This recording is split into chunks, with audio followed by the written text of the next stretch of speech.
안녕. 네, 기태쌤입니다. 인사를 제가 좀 다르게 했죠. 그 이유는 오늘부터가 어떻게 보면은 이제 시즌2라고 보시면 돼요.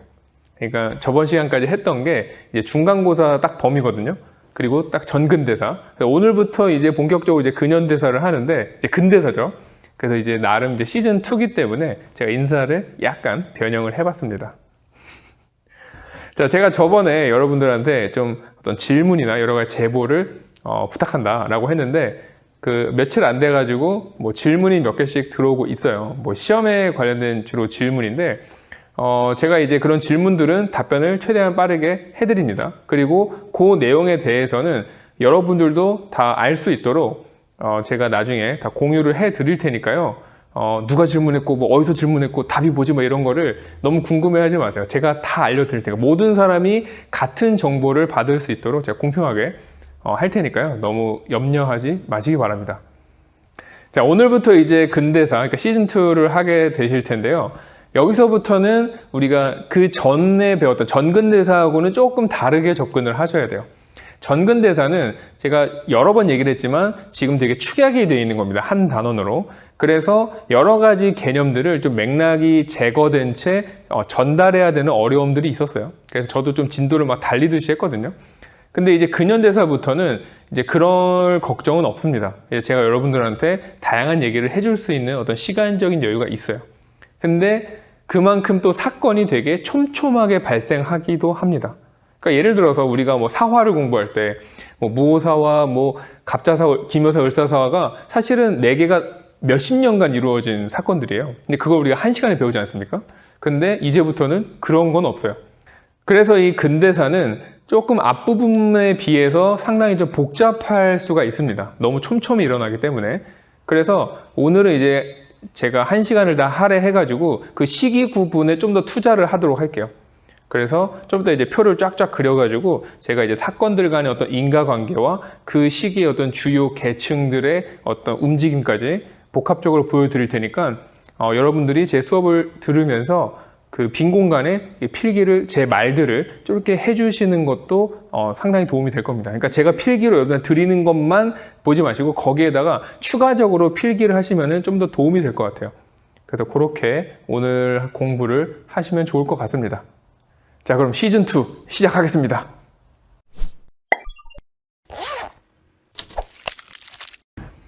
자, 그러면 근현대사를 이제 한번 시대 구분을 먼저 해보도록 하겠습니다. 아주 간단히 제가 정리를 해드릴게요. 그러니까 우리가 지금까지 공부한 게 구석기부터 세도정치까지예요. 그래서 어마어마하죠. 그게 한 단원입니다. 지금 우리 교과서 상으로. 대단원 한 단원이에요. 그리고 이제 대단원이 3개가 더 있는데 그게 이제 첫 번째가 이 개항기, 그 다음에 두 번째가 요 일제강점기, 그 다음에 마지막이 요 현대사예요. 그래서 이렇게 3 파트가 남아 있는 건데 그러면 지금 막 되게 놀라시는 분들도 있겠죠. 어쨌든 지금 공부를 어마어마하게 했다고 생각을 하는데 4분의 1밖에 안 됐어? 막 이런 분노가 생길 수 있는데 그래도 이제 좀 여러분들 도움이 될 만한 말을 한다면은 이 현대사 쪽은 그래도 내용이 많이 빠질 부분들이 있어요. 그래서 개항기나 일제강점기는 좀 공부할 내용이 있지만 이 현대사는 그래도 약간은 좀 다른 단원에 비해서 내용이 적을 거다라는 거. 그래서 원래 이제 저희 선생님들의 계획은 이 1863년 이전까지가 1학기 중간고사, 요게 1학기 기말고사, 2학기 중간, 2학기 기말, 요렇게 이제 저희가 계획을 하고 있어요. 계획대로 될지는 아직 모르겠지만. 자, 그래서 이렇게 이제 구분을 할 수가 있고, 일단 이제 개항기부터 보시게 되면은, 요 시기에 공부하는 내용은 주로 뭐냐면은, 이제 우리가 서양 세력들이 이제 오기 시작하면서, 우리나라의 어떤 문을 열어야 되냐, 말아야 되냐. 그리고 문을 열고 나서는 어떤 식으로 근대화를 추진해야 되냐, 어떤 식으로 우리나라가 나아가야 되냐, 이걸 가지고, 우리 내부에서 갈등도 하고 여러 가지 일들이 생기고 또 한편으로는 바깥에서 우리나라를 두고 계속해서 조선을 차지하기 위한 여러 가지 사건들이 벌어져요. 그래서 되게 복잡한 그런 역사가 이제 전개가 되게 됩니다. 그러다가 이제 우리가 알다시피 결국에 일본의 식민지가 되는 게 1910년이 되는 거죠. 그래서 그 과정의 역사를 보시게 되는 거예요. 그 다음에 이제 1910년부터 1945년까지는 일본의 이제 식민지 시기, 딱 36년간 식민지 시기인데 주로 일본이 우리를 어떻게 통치했나, 그 통치 방식을 시기별로 나눠서 공부하게 될 거예요. 뭐 10년대, 뭐 20년대, 뭐 30년대, 뭐 이런 식으로. 그 다음에 그런 통치 방식에 대응해서 우리 민족이 어떤 식으로 거기서 독립운동을 했는가. 그래서 그 독립운동, 저항, 그런 내용에 대해서도 공부를 하시게 될 겁니다. 그래서 그렇게 이제 45년까지의 공부를 하게 되고, 그 다음에 이제 우리가 광복을 맞이한 이후부터는 어떤 내용을 보냐면은 일단 정부 수립 과정, 그 다음에 남북 분단, 이런 내용을 하게 되고요. 그 다음에 그 이후는 이제 대통령별로, 뭐 이승만, 뭐 박정희, 뭐 전두환 이런 식으로 대통령별로 해가지고 어떤 산업이 발전되는 모습. 그 다음에 한편으로는 이제 그런 독재 정치들이 막 나오지 않습니까? 그래서 민주화가 점점 진전되는 모습, 이런 방식으로 공부를 하시게 될 거예요. 그 다음에 이제 짜투리로 이제 북한과의 어떤 관계, 뭐 이런 내용들도 나오게 됩니다. 네, 어쨌든 그래서 이렇게 우리가 앞으로 공부하게 될 거고요. 이 중에서도 우리가 오늘 배우게 될 내용이 이 개항기의 내용이기 때문에 이 개항기를 한 번 더 이제 확대를 해가지고 제가 칠판에다가 쫙 또 써드리겠습니다. 자, 개항기 확대! 자, 그러면 이제 우리는 개항기를 들어가서 이제 또 개항기에서의 시기 구분을 하도록 하겠습니다. 원래 이 시대 구분이라는 게 제가 지금 새로운 시대를 들어갈 때마다 한 번씩 하고 있죠. 근데 이게 사실은 우리가 공부에 좀 도움이 되도록 정리를 한 내용인 거지, 실제로 역사를 이해할 때는 이렇게 딱딱딱 끊어지듯이 이해하시면 안 돼요. 그러니까 시험 공부할 때는 이렇게 보셔도 되지만, 그러니까 뭐 예를 들어서 뭐 이렇게 오다 갑자기 어느 날부터 확 바뀌고 이런 식으로 역사가 진행되지는 않는다는 겁니다. 근데 편의상 이렇게 제작을 한 거다라는 점 알고 가시면 좋을 것 같아요. 자, 근데 이 개항기를 우리가 이제 보실 때 어떻게 볼 거냐면은 네 가지의 입장으로 볼 거예요. 정부의 입장, 그 다음에 개화 지식인의 입장. 근데 제가 이제 점선으로 표시해 놓은 이유는 사실 이 개화 지식인들이 정부 관료이기도 한 경우가 많기 때문에 이 개화 지식인 자체가 정부인 상황도 있어요. 그래서 두 개가 완벽히 구분되지 않기 때문에 제가 점선을 그린 겁니다. 그 다음에 세 번째는 기득권층이었던 양반 유생들, 그 다음에 피지배층인 일반 백성들, 그 다음에 마지막으로 이렇게 네 가지 관점으로 볼 거고, 그 다음에 하나 더 플러스 알파가 되는 게 국외적인 요소까지 합쳐서 보시게 될 겁니다. 자, 그럼 이제 시작을 하면은 1863년 어떤 이벤트가 있었죠? 고종이 즉위합니다. 우리가 그 전까지의 시대가 무슨 시대였다 그랬죠? 네, 세도정치. 그 세도정치 막바지에 왕이 되는 게 바로 12살의 고종입니다. 당연히 이제 나이가 어리기 때문에 누군가가 이제 대신 정치를 해줘야 됐고, 아버지인 흥선대원군이 대신 정치를 하게 돼요. 그래서 이 흥선대원군이 정확히 10년 동안 집권을 해서 이제 정책을 펼쳐 나가게 됩니다. 자, 흥선대원군의 정책은 크게 두 가지로 보시면 됩니다. 국내적인 정책과 국외적인 정책. 국내적인 정책은 이제 세도 정치의 어떤 폐해, 문제점들을 정리해 나가는 정책이라고 보시면 돼요. 그래서 그런 내용을 우리가 공부를 하게 될 거고, 그 다음에 국외적으로 보면은 이때부터 서양 세력이 이제 우리나라에 슬금슬금 들어오기 시작해요. 그래서 우리한테 교역을 요구하면서 이제 군사를 끌고 와서 침략을 하기도 하고, 그 과정에서 이제 흥선대원군의 정책은 뭡니까? 난 너희들하고 교역하지 않는다. 우리는 우리끼리 살 거야. 뭐 약간 이런 느낌이죠. 근데 이런 흥선대원군의 입장에 대해서 당시 이제 양반 유생층 어떻게 반응을 합니까? 통상수교 거부. 그래, 서양의 문물, 특히 이제 그 당시에는 이제 천주교에 대한 거부감이 되게 컸어요. 그래서 그런 것들을 받아들이면 안 돼. 우리 서양하고 교류하면 안 돼. 라고 하면서 흥선대원군의 국외 정책을 지지하게 돼요. 반면에 우리가 예전에 배웠던 북학파 혹시 기억나십니까? 그 청의 문물을 받아들여야 된다라고 했던 사람들, 그 사람들의 후예인 이 개화 지식인들은 나라의 문을 열어서 저 사람들하고 교류를 해야 된다라는 주장을 하고 있었어요. 근데 문제는 아직 이 사람들이 주류 정치인들은 아니었기 때문에 의견이 반영이 되고 있는 상황은 아니었던 거예요. 그래서 이 10년간은 문을 꽁꽁 닫은 채 이제 우리가 다른 나라들의 어떤 그런 요구들, 또 침략들, 이거를 방어하고 있는 그런 상황이었다고 보시면 됩니다. 자, 그러다가 이제 10년이 흘러요. 딱 우리가 권불 10년이라고 하지 않습니까? 무슨 뜻인지 모르신다고요? 권력이 10년을 가지 않는다. 화무 11홍. 네, 다 들어보셨을 겁니다. 그래서 정확히 이 흥선대원군이 10년 만에 권력을 내려놓게 돼요. 그래서 73년에 고종이 이제 직접 정치를 하게 됩니다. 친정이라는 거는 친히 정치를 한다, 이런 의미가 돼요. 자, 그러면서 조선의 외교 정책도 변화를 맞이하게 됩니다. 그래서 외부의 그런 움직임에 대해서 그래, 우리도 문을 열고 한번 받아들여 보자, 이런 입장으로 선회하게 돼요. 그러면서 이제 이 개화 지식인들이 이제 주축이 돼가지고 근대적인 조약들을 체결하게 되고, 그중 가장 대표적인 것이 일본하고 맺었던 강화도 조약입니다. 1876년이고요. 자, 그랬을 때 당연히 기득권인 양반 유생들은 계속해서 똑같은 입장이겠죠. 문 열면 안 된다. 무슨 개항이냐. 일본도 양놈이랑 다를 게 없다. 이러면서 개항 반대 운동을 하게 돼요. 그래서 이제 이때부터 일본의 어떤 경제적 침투가 시작된다. 이렇게 보시면 됩니다.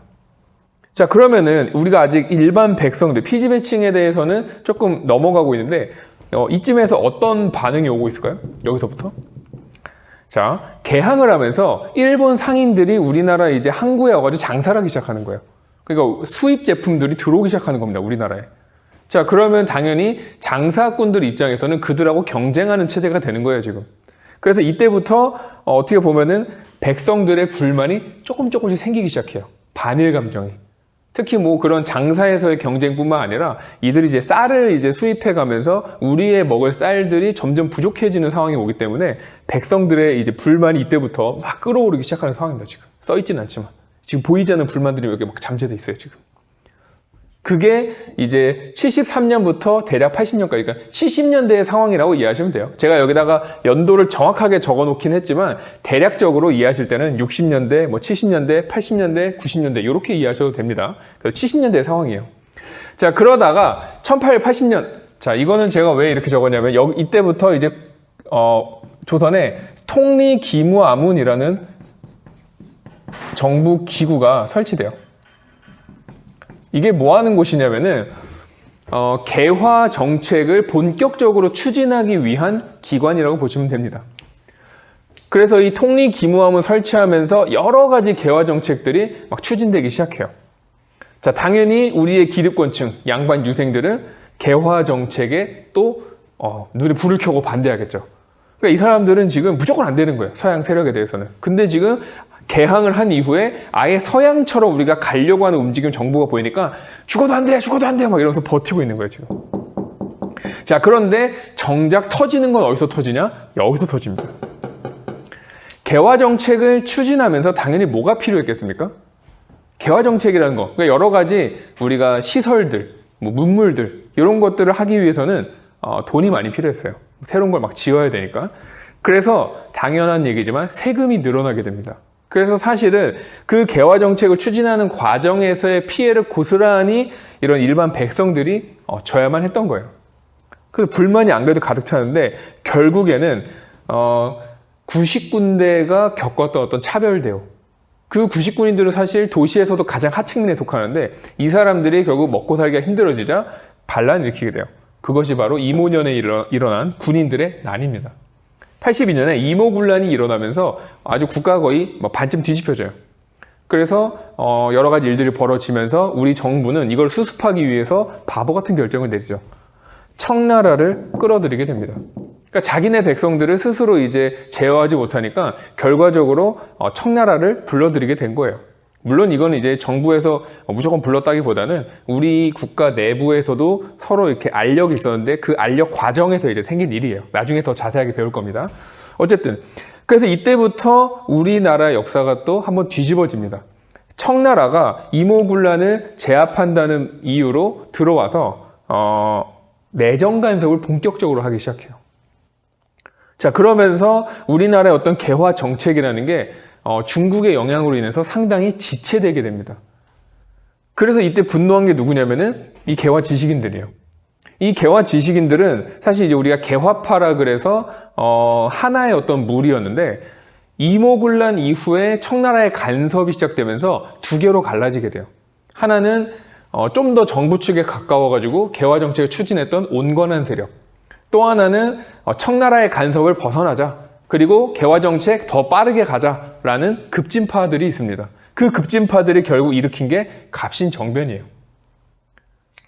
근데 결국 이제 갑신정변이 어떻게 됩니까? 실패하게 되죠. 그래서 결국에는 청나라의 간섭이 더 심해지는 그런 효과가 나타나게 됩니다. 근데 이제 우리가 이 80년대는 어떤 국제적인 분위기로 우리나라의 상황이 청나라와 일본의 대결이라고 이해하셔도 돼요. 그러니까 일본이 강화도 조약 이후에 우리나라에 이제 들어와서 어떤 경제적인 침탈을 막 시작하고 있어요. 그러면서 이제 정치적으로도 영향력을 행사하려고 하는 중인데 청나라가 이제 그 꼴을 보지 못하고 직접 들어온 겁니다, 조선에. 그러면서 청나라가 더 강하게 우리나라를 간섭하기 시작하면서 우리나라를 두고 이 청나라와 일본이 대립하는 구도가 나타나요.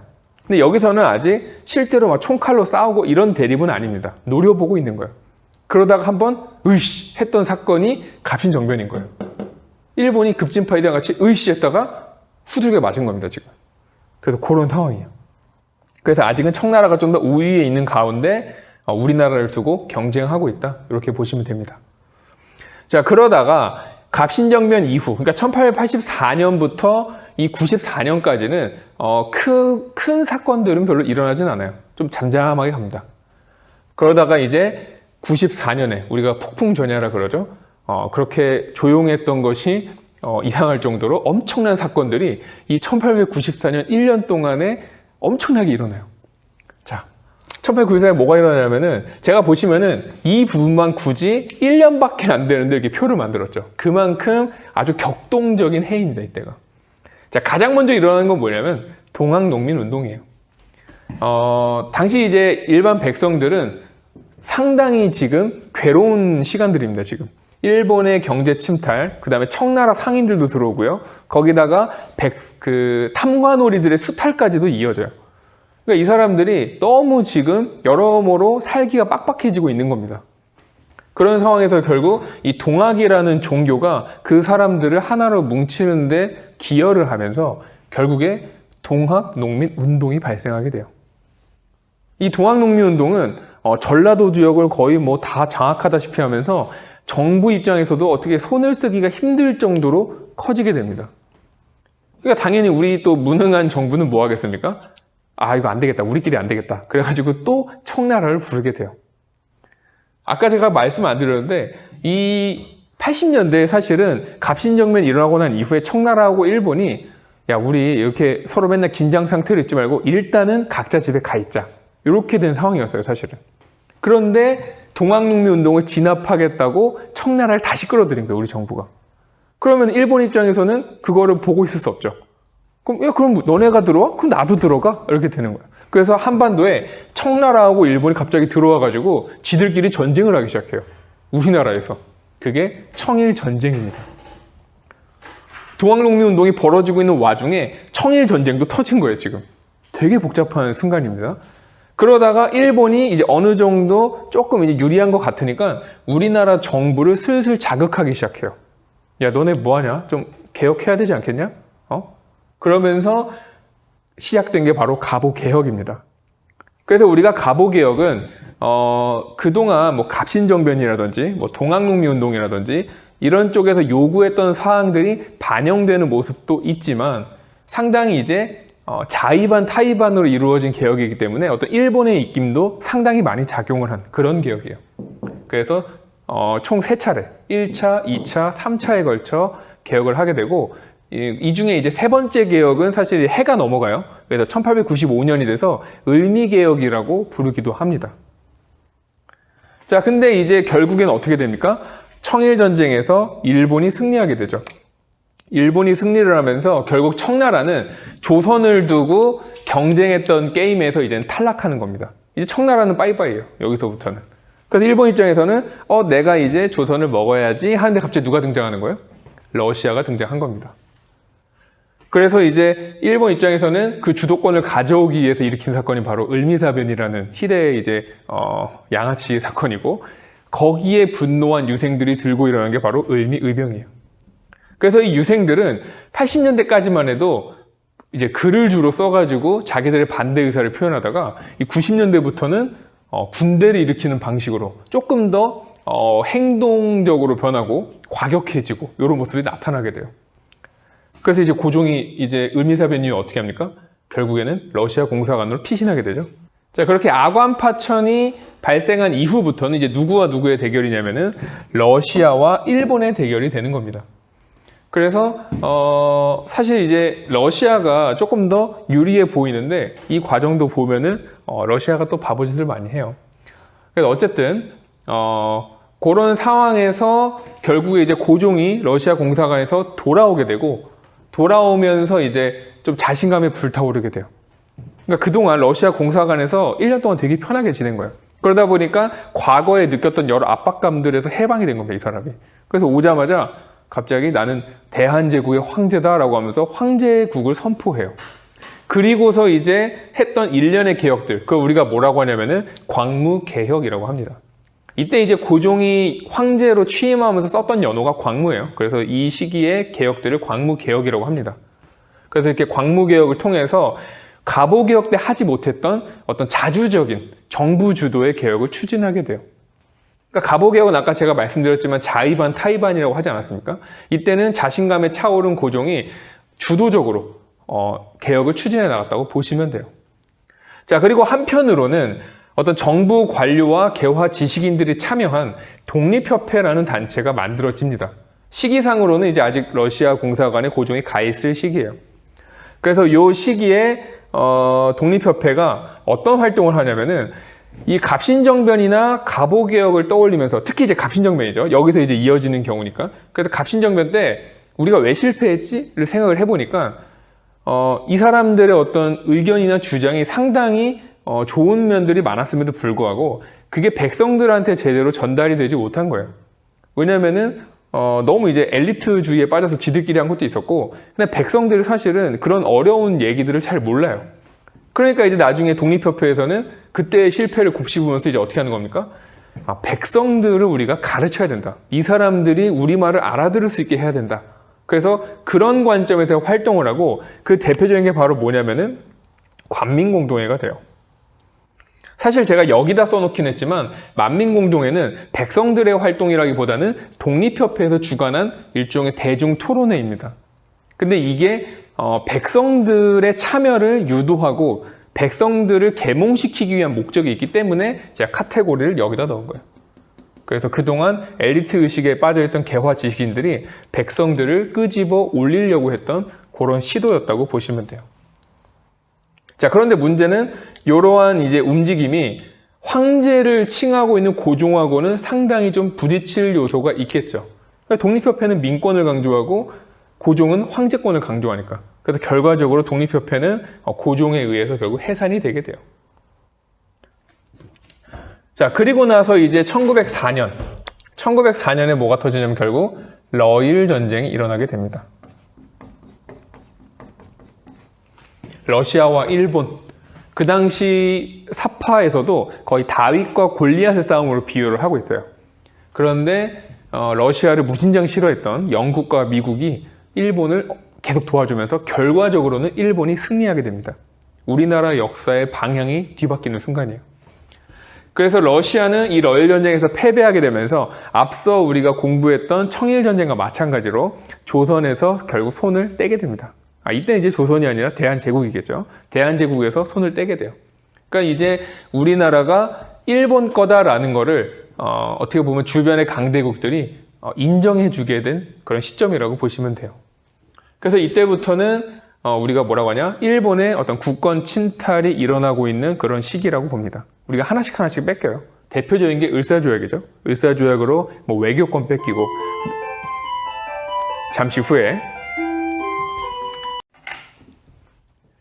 그래서 을사조약으로 뭐 외교권도 뺏기고 그 이후에 뭐 정미조약이니 뭐니 하면서 여러 권한들을 뺏기면서 최후에 1910년에는 이제 한국병합조약으로 나라를 이제 빼앗기게 되는 거죠.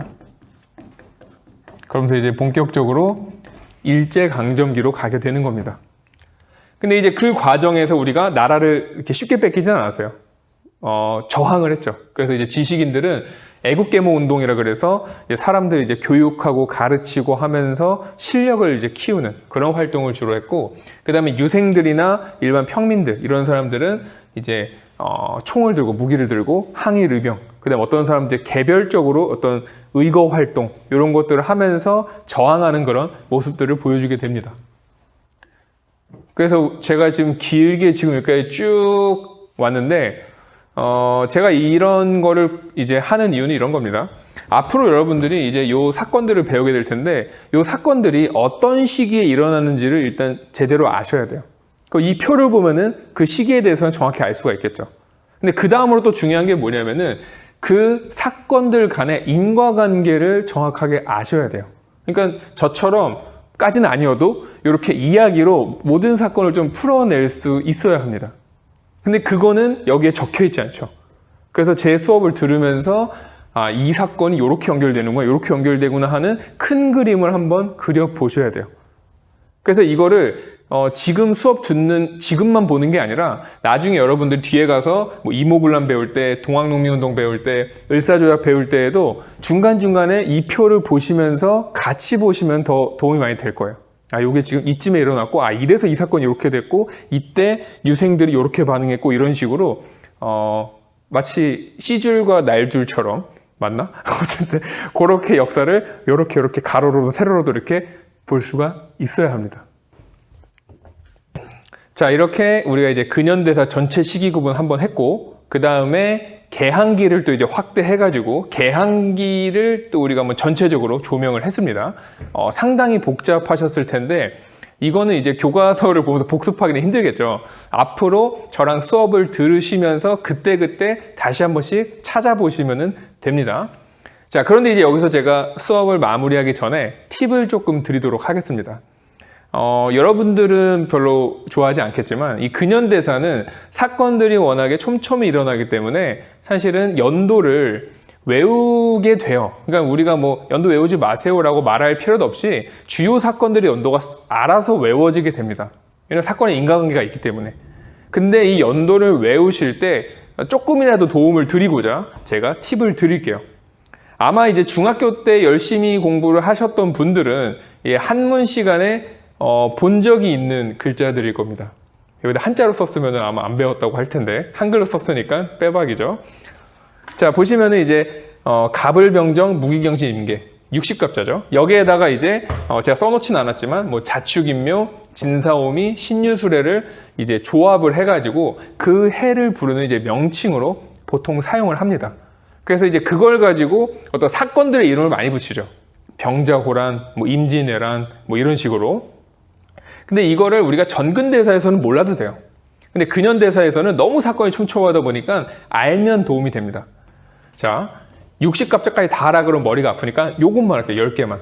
이게 딱 10개잖아요. 그러다 보니까 숫자가 고정이 돼요. 왜냐면 어차피 이게 도니까. 그죠? 갑이 몇이냐면은 4입니다. 4. 그래서 4, 5, 6, 7, 8, 9, 땡, 1, 2, 3 이렇게 돼요. 자, 이게 무슨 얘기냐면은 우리가 들었던 사건 중에 뭐 을로 시작한다. 그러면 그건 반드시 끝자리 수가 뭐다? 5라는 거예요. 뭐 을미사변 이러면 뭐 1895년. 오. 을사조약 1905년. 오. 을묘외변 1555년. 뭐 이런 식으로 그거는 맞는지 모르겠네요. 어쨌든 그리고 임진왜란 1592년, 병자호란 1636년. 뭐 이런 식으로 그 역사 선생님들이 연도를 막 많이 알고 있잖아요. 그게 다 요런 어떻게 요령이 있기 때문에 더 빨리 외우는 것도 있어요. 그래서 이제 앞으로 여러분들이 배울 사건들, 뭐 갑신정변 1884년, 갑오개혁 1894년, 병인양역 1866년 이런 식으로 외우시는데 도움이 됩니다.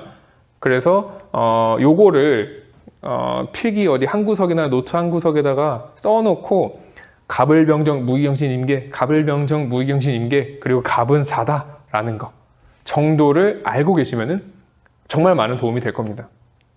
자, 여기까지 해서 이제 오늘 진도를 나가기보다는 어떤 전체적으로 한번 조명을 하고 그다음 제가 일종의 팁까지 드리는 시간이었습니다. 아무래도 이제 중간고사에는 들어가지 않는 범위다 보니까 여러분들의 집중력이 많이 떨어질 것 같아서 첫 시간은 이제 이렇게 구성을 해봤습니다. 그러니까 너무 이제 이거 뭐 이번 시험에도 안 보는데 왜 해야 돼? 이게 투덜투덜 되지 마시고 어차피 기말고사에 이걸 우리가 또 봐야 돼요. 그러니까 열심히 준비를 하시기 바랍니다. 자, 그럼 오늘 시즌2 성공적으로 끝났는지 모르겠네요. 다음 시간에는 이제 본격적으로 흥선대원군을 시작으로 해서 수업을 이어나가도록 하겠습니다. 자, 다음에 볼게요. 안녕.